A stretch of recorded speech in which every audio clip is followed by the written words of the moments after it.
everyone, and welcome to the final part of my Kingdom Hearts Ultima video series. And it's kind of an interesting journey to have made these videos, mostly because of how the process kind of been. You know, it's funny because I originally wanted to do a 13-part series, and I unfortunately was only able to conduct up to 10. Maybe I might come up with the last 3 or another time or something like that.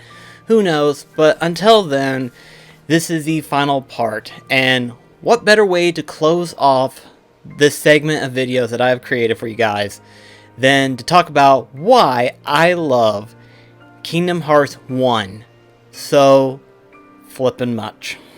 And it's interesting, you know, because whenever I said back in my ranking Kingdom Hearts games video, I stated it can be summarized into one word, which is nostalgia. And it's absolutely true, actually, in all honesty. Based on when it came out, how I played it and everything, how I enjoyed it, the journey, the overall build. It's all based on nostalgia.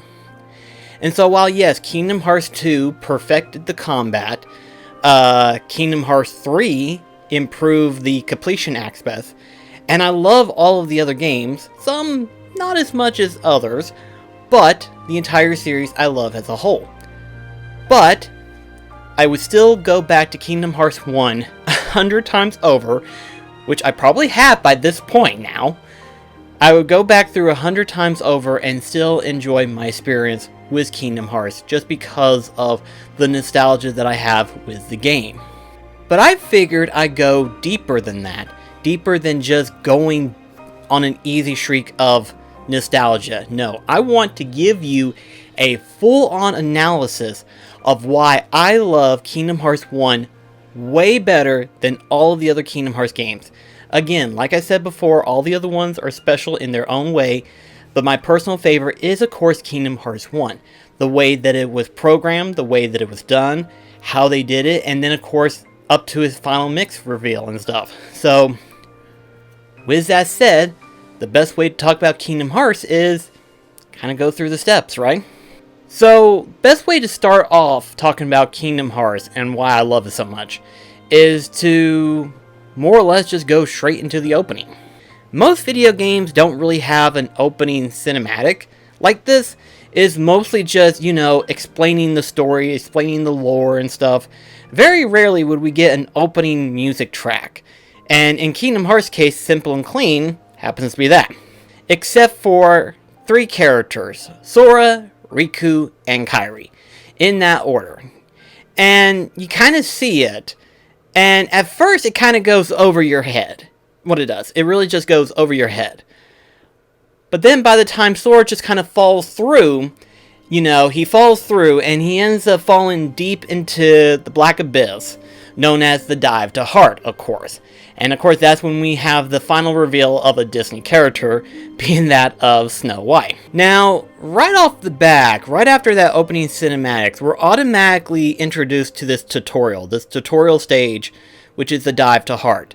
And automatically, a lot of stuff opens up to us. You know, you have the ability to choose how you want to go about your adventure. You know, you have the sword, the shield, and the staff.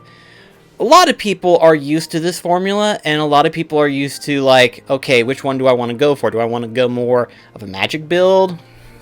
Strength build? Do I want to build up my defenses and stuff? So on and so forth. This is nothing new in terms of today's gaming, but back then, not a lot of games did this, you know, a choice of a pathway to go on. And of course, depending on which one you choose, depends on the path that you're going to be taking. As you go further into the tutorial, it explains the gameplay mechanics and stuff of that nature. And then, of course, we get into the trio, Wakka, Tidus, and Spitha.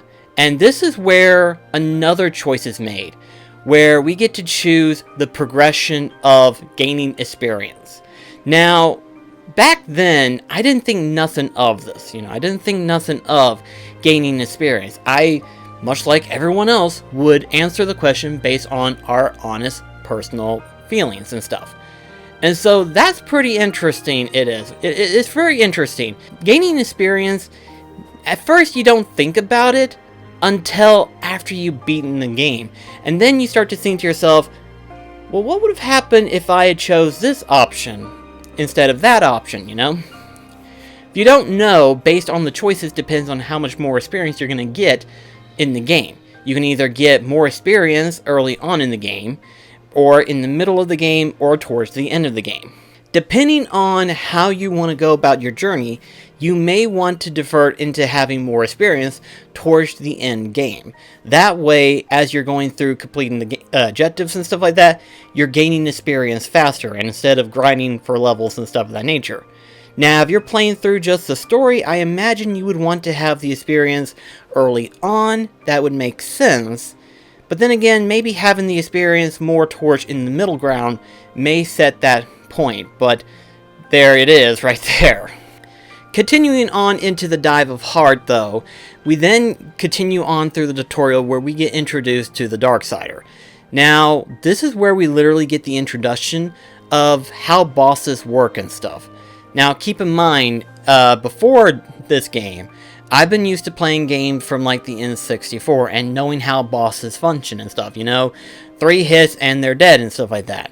This game, however, though, taught me that that is no longer a rule. Instead, they have a humongous health bar that you have to take down. Now, the cool thing is, there isn't really a set pattern when you first encounter it. It's mostly kind of free-for-all, you know? And at first glance, you think to yourself, oh, the only thing I can attack are the hands. Later on, whenever you play through the game more and more, you learn that you can also climb on top of his arm as it's pressed to the ground and attack his head for extra tech points and stuff. And so, to me, the more I played, the more I've learned that the game allows it to be more open in terms of how you're going to combat against your enemies and stuff, and including bosses. And so, the way I see it, this is a perfect way to start off the franchise in order to teach you, hey, not all bosses are going to be the same, some of them are going to be different, some of them are going to be a lot more tactile to learn and stuff. Just learn the way you can and maneuver the best way you can. And so to me, personally, this is like a big, stretch in terms of the development of how the video game industry has went into. Again, keep in mind, I went from the N64 to the PS2, and that's a big stretch right there. Big difference.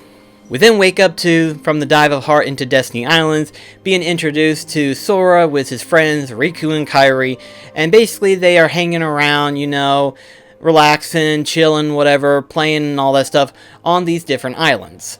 Now, it's funny because at first I thought they live on this island, which would be physically impossible because technically, considering how small it really is, that's not really the case. It isn't until later on I realized, oh, they sail to the island, and yet they feel the need to make a raft. I'm not gonna lie, whenever people brought this subject up, even I was like, yeah, they've got boats, why do they need a raft? I don't know, maybe it's because they don't want to tear up their parents' boats, but then those boats are at Destiny Islands, so, what? But anyway, they kind of get into this conversation of what's the outside world like, you know? How different is it compared to our world, and so on and so forth. So, it's pretty interesting. It's kind of stuff that little kids tend to talk about, except in Sora, Riku, and Kairi case, they literally decide, okay, well, let's just full-on go onto adventure. Let's actually build a raft and go forward and see where it takes us and stuff. Not realizing that by outside world, they're referring to outside of their world. So a little boat ain't gonna do much. Of course, later on, we get revealed with the Disney characters of Donald, Goofy, Queen Minnie, Daisy, Chip and Dale, obviously, and Pluto. And we get this concept set up of where Mickey is trying to find the key. The key in order to help save their worlds. And so Mickey sets Donald and Goofy off on this journey in order to find this key. It's funny when you think about it now, especially considering the fact that Mickey technically has his own Keyblade, right? He's been trained to use a Keyblade. But keep in mind, back then, you know, we wasn't for sure of how the story was going to be developed. It was more of like Mickey knowing that there's this legendary weapon known as the Keyblade. And it's interesting too, because when you play Kingdom Hearts 1, you assume Sora is like some kind of legendary chosen one. And now, here we are in Kingdom Hearts 3, so on and so forth, and now everyone has a Keyblade. Even Lee, technically his Keyblade ain't even real, and it looks like a functioning Keyblade. So it's like, okay. So of course, as we continue on through the story, Sora eventually ends up leaving Destiny Islands and being transported into Traverse Town, thus beginning the new adventure that Sora is now going to be intertwined with eventually whenever he gets through the world itself. He encounters with Leon, Yuffie, eventually he will run into Donald and Goofy, and thus setting forth their ultimate journey. And I have to say, this pairing, Sora with Donald and Goofy, is probably by far the best pairing I've ever seen. All three complete goofballs. Absolute goofballs. The absolute top tier of clown level. And they work so well. They work so well. Both in terms of the games and the mangas. If you've ever read the mangas, I highly recommend it. It's pretty fascinating to see how well these three work together as a group, you know? Again, Sora is just a goofball kid, and Donald and Goofy are no better. You have Sora and Donald constantly bashing each other in terms of rage and stuff, and then Goofy being dumbfounded and everything like that, matching up with Sora's dumbfoundedness. So it's like, it's an interesting and fascinating combination, and it works. It works so well to see these three work together in order to resolve a problem, which is of course darkness consuming everything. And speaking of darkness, let's dive into, of course, the enemies, being that of the Disney villains. Now, when you think of Disney villains, a lot of people will have choices that they will pick from, like Cruella de Vil, from the Evil Queen from Snow White and the Seven Dwarfs. You may even occasionally probably pick, like, say, Frodo from Hunchback of Notre Dame or something like that, you know? And you get, like, a large list of Disney villains, and you think to yourself, what would make a good council of Disney villains? Like, what makes a core set, you know? And it's interesting because Kingdom Hearts 1, I feel like, has a perfect core set, if you will, you know? It's a very awesome core set. These are all serious villains who are ultimately, like, the masters of villainy and stuff, you know? You have Hades, the god of the underworld. You have Javar, a master sorcerer. Ursula, technically a sea witch, but considering the fact she knows Triton, I wouldn't doubt if she's kind of like god level as well. And then of course we have Captain Hook, who's basically a captain of the pirate. Surprise, surprise though, to see Oogie Boogie. Now, here's the thing. For those that don't know, Nightmare Before Christmas is in fact a Disney property. When it first got released, it was actually released under the company name of Touchstone Pictures, which Disney technically built in order to build their more mature themed films, much like Dick Tracy and stuff of that nature, because they didn't want it to be recognized alongside with the Disney brand. Weirdly enough, considering the fact that Nightmare Before Christmas has now cemented itself as a main character stance in the Disney brand. But having Oogie Boogie in the group of Disney villains is actually a really surprising choice, and one that I never thought would work, but it works really well. And then of course the one that leads them all is actually Maleficent, the mistress of all evil, Maleficent. And I have to say, before Kingdom Hearts 2 and 3, she was that. She was indeed a mistress of evil, and she carried that to the utmost highest of power. It isn't until after Kingdom Hearts 2, so on and so forth, that you realize Maleficent really doesn't have it all together, does she? But in Kingdom Hearts 1, it's sort of like this concrete field of like a threat level, you know? Again, when you think of Disney villains, you have all these choices. But then in Kingdom Hearts 1, all of these Disney villains are the exact blueprint that people would use in order to describe the Disney villains list. you know? These are literally the first choice that be made, and they work well. Yes, you see Clayton from Tarzan, but he's not really part of the main group. He just kind of gets tangled on with the Heartless and stuff. In fact, whenever they see that, they realize that Clayton was so weak against the Heartless eventually just devoured him and stuff. So it was one of those things where the Disney villains know the Heartless. They know that they are also such as much of a danger to them as they know that how much powerful that they are to control. So in other words, they're playing this tug of war with pure darkness, knowing the power that it has, but also knowing the danger that it has. Unfortunately, they too also succumb to that fate as well.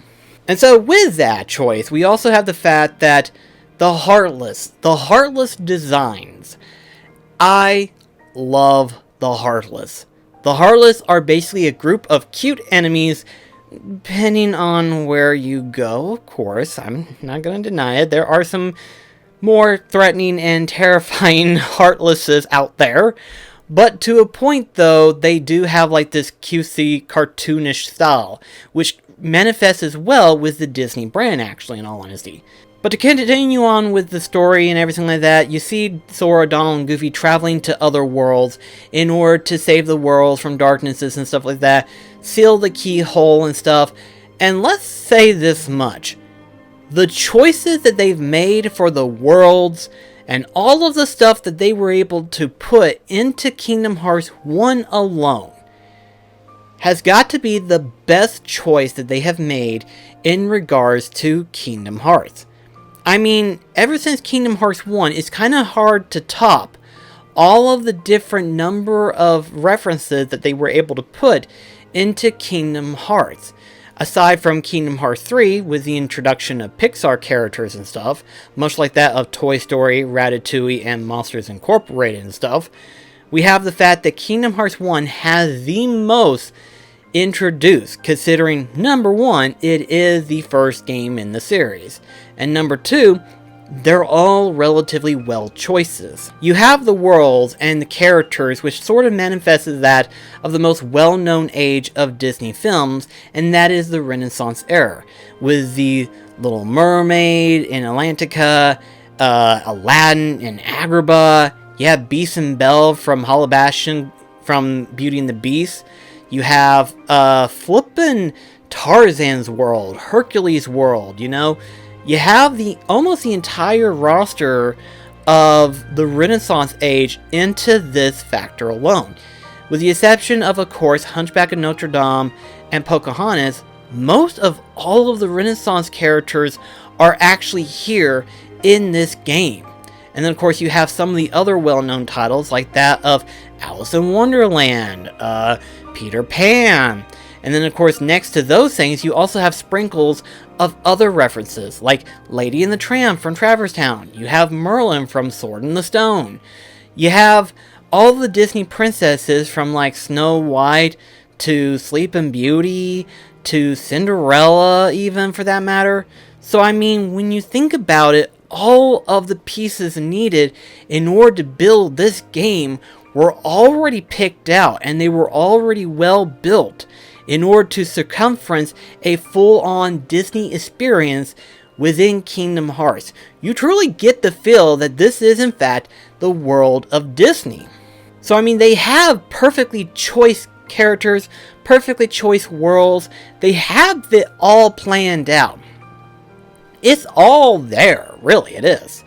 So really, ever since then, it's been kind of hard to top all of these different characters and all of these different worlds. You know, yes, you were able to add in more as you continue on through the series, you know. You were able to introduce, like, Chicken Little, Stitch for that matter, Pirates of the Caribbean, the old Disney cartoons, black and white world and stuff like that. And of course later on you were able to add Hunchback of Notre Dame, Fantasia even. And the funny thing is that technically Fantasia plays in Kingdom Hearts 1. Even before Dream Drop Distance, but Dream Drop Distance was the one that introduced the full-length roster of Fantasia. In Kingdom Hearts 1 it was just Night on Boiler Mountain, but that's beside the point. And not only of the selection of the worlds is it good, but also the detailing that was added into each individual world that you visit. Each individual world has its own unique thing that comes with it. From Traverse Town with the postcards, from Alice in Wonderland being able to traverse into different parts of the room in different angles, Agrabah with the keyholes and the back roads and stuff, to Monstro exploring the different parts of the stomach, to even Neverland with the clock tower. Each world is uniquely designed with a unique gimmick in mind, and each one is so full of detail, so full of life, you really do feel like as if they gave it their all within this game, and each world is well represented in their own right. But then of course, we get to the final finale in which where Sora, Donald, and Goofy finally run across into Ansem. And I'm going to say this right now. I'm going to say this again. I've said it in my Magnum Opus video, but I'm going to say it again. Billy Zane as Ansem, Seeker of Darkness, was the best choice ever made, in my personal opinion. Yes, Richard had done better throughout the ages and stuff, as being Ansem in the Kingdom Hearts series and stuff. But when he first picked it up, he had no idea. He had no idea how to manifest Ansem. It was over the top. It was too much to handle. But Billy Zane knew how to make a sinister villain. And my gosh, it worked so well. Take a look at this tiny place. To the heart-seeking freedom, this island is a prison, surrounded by water. And so this boy sought out to escape from his prison. He sought a way to cross over into other worlds, and he opened his heart to darkness. Seriously, I absolutely love this scene. It's so good to see it. It's so good to hear that voice. It works so well. I just can't get enough of that voice. I can't get enough of how well it is synced into this. It just works. If it was to be remastered and replaced with Richard, it probably wouldn't be as good as how the original one turned out and stuff. And to me personally, that was still like the best thing to have in this game, was just him being the master villain that orchestrated all this. Record in the main series we find out differently, but that's aside the point. And so, with that being said, we now want to come across into the actual gameplay. And I'm going to say this, I still say this, I love the gameplay in Kingdom Hearts 1. And despite the fact that in Kingdom Hearts 2 it is perfected and stuff of that nature, I still like how Kingdom Hearts 1 does it. Now, Record in the original version is more basic. In Kingdom Hearts Final Mix, you have more unique moves that actually do help in combat. And so, it's kind of hard to say, would I go back to the PS2 age of gameplay versus the Final Mix versions of Kingdom Hearts 1? It's kind of hard to say, especially considering the fact of certain areas and stuff. Like Slapdash, I love that. That move is basically a godsend. Like I said, that move allows you to just kind of slide to the enemy and stuff, and it really helps you get real up close to enemies and everything. I do like that ability really well. There are other abilities that works really well. Some of them I can probably argue and say you wouldn't really need as much, but others I would say, yeah, they do actually add an effect to help perfect the gameplay. But there's one gameplay effect that I really, really appreciate more than anything compared to that of the original PS2 version. And that is the reaction commands for the individual master abilities. From Sonic to Strike Raid to Arkham Arms to Ragnarok and stuff.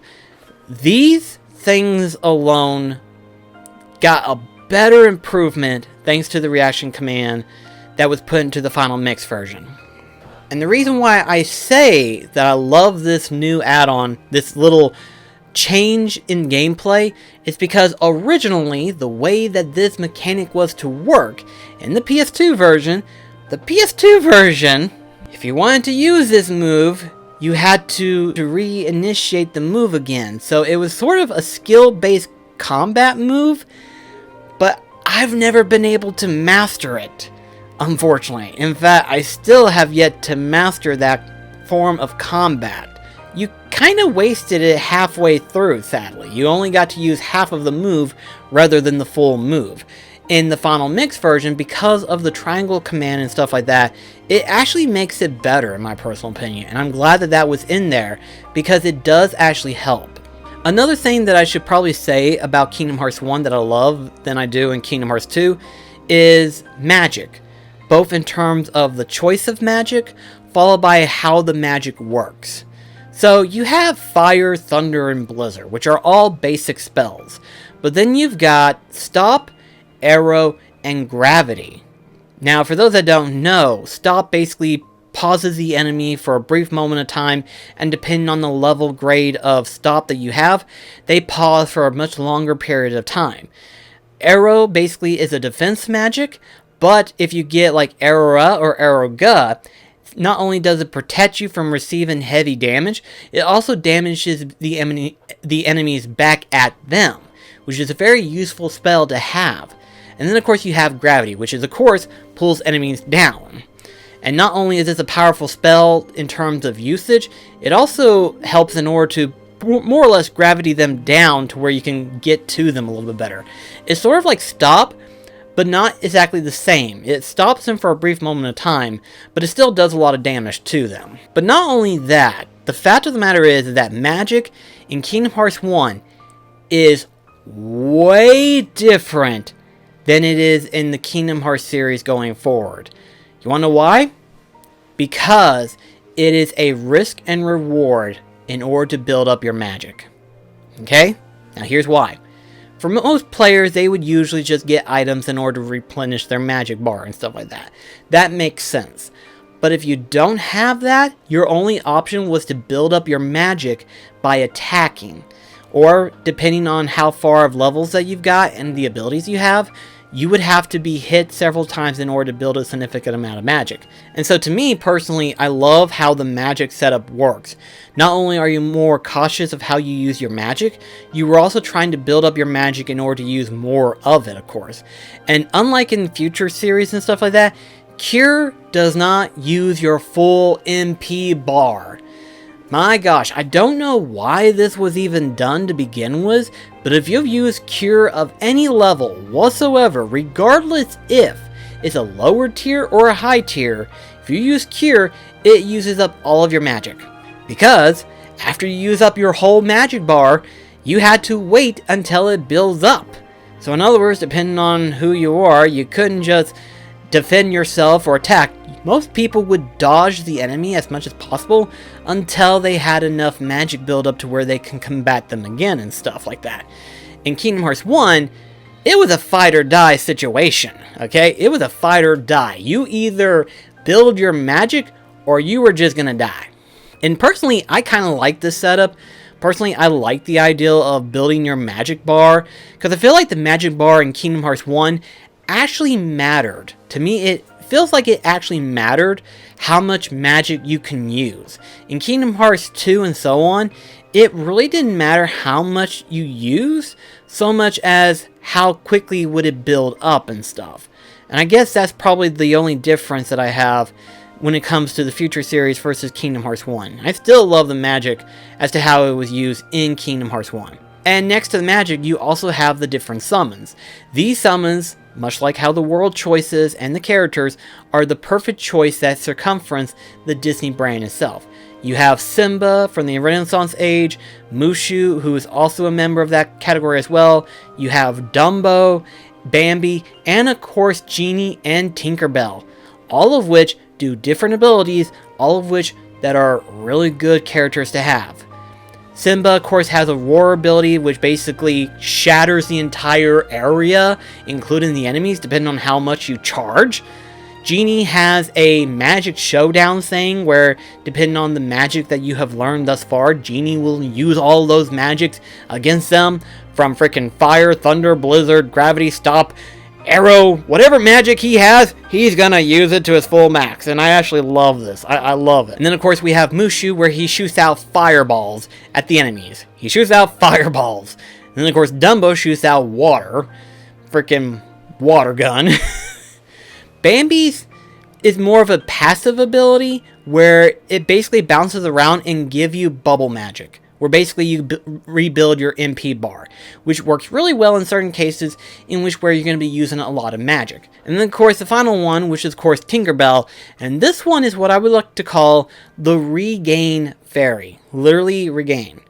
The ability Regain allows you to rebuild your HP over time and stuff, and that's what Tinkerbell is. She essentially rebuilds your HP over time. Should you get knocked out for whatever reason while having her, she will sacrifice herself, disappear, and your whole entire party is revived full HP. And so another thing I want to talk about is that I love the bosses in Kingdom Hearts 1. I absolutely love them. Listen, there's nothing wrong with the human bosses. I feel like the human bosses definitely manifest well in the Advanced series and stuff like that, and it makes sense considering the combat style and everything of that nature. But because of Kingdom Hearts 1 style of combat, the bosses to me work extremely well, and they resonate well as to how you can combat them. They are like up close, the areas are relatively small, these are humongous monsters that you have to fight and everything like that. And really, that's a cool thing to have. These are really cool design bosses, and I love fighting them over and over and over again. You kind of get less and less heartless and enemy themed bosses, and more of the humanized characters, much like the Disney villains, and of course the organization and other human-like characters that you would fight later on in the series and stuff. But to me personally, I still love fighting the giant monsters. I love fighting these heartlesses slash unverses. I would say nobodies, but there was only one nobody. And then of course the Dream Eaters. I love fighting these giant monsters because, yeah, that's what you're doing. You're fighting giant monsters. I love it. And finally, I want to go ahead and talk about the Gummy Ship missions. Now, in the original, there wasn't really Gummy Ship missions. They were just Gummy Ships that you fly from point A to point B, and that was it. In the Final Mix version, they did introduce Gummy Ship missions. Now, these missions were more or less objective-wise. They wasn't more or less, oh yeah, beat Mission 1, Mission 2, Mission 3, so on and so forth. No, they were more of like, beat so many enemies, get so many points, use something or rather gummy piece in order to progress through the stage and stuff like that. And some of them were actually pretty hard. Like one of them where you had to get from Hollow Bastion to Traverse Town with less than 10 gummy pieces. But I have to say, I'm gonna say this, and a lot of people are gonna hate me. I actually like the Gummy Ship missions. I like the Gummy Ship in 1 better than I do in 2. The combat was perfected in 2, and then finally 3 was a perfect build for Gummy Ships. I'm not gonna lie, 3 is like the best when it comes to the Gummy Ships. But 1, I ain't gonna lie, I still like going into that menu. I still like the setup and everything like that. It's still kind of that same setup as like the Gummy Ship grid that was in Kingdom Hearts 1, where you see Chip and Dale and stuff. It has that same mechanical feel. It looks it, it feels it, it still has it, and it looks good. In 2 and 3, they've changed it. It's very much changed, and it's very much different. I kind of miss the way that the menu screen looks when it comes to customizing the Gummy Ship. I really do like that still. It's really fun, and it's really unique, and I really enjoy that. It's hard to believe that it's been 20 years since this game was first released. It's hard to believe it's been that long now, guys. 20-year anniversary. Holy shit, can you believe that? And hopefully we're going to get more details as to the future series. But regardless of what all has happened from Kingdom Hearts 1 all the way up to Memory of Melody and wherever else the series takes us, I love the Kingdom Hearts series. Kingdom Hearts 1 most certainly is my absolute favorite, but I still love the rest of the series just as much as I love 1. And really, it's about the journey of Kingdom Hearts, that it took us from the massive, confusing storytelling that it's given us to the unique gameplay and the unique way we had to go through the story and fight and everything like that.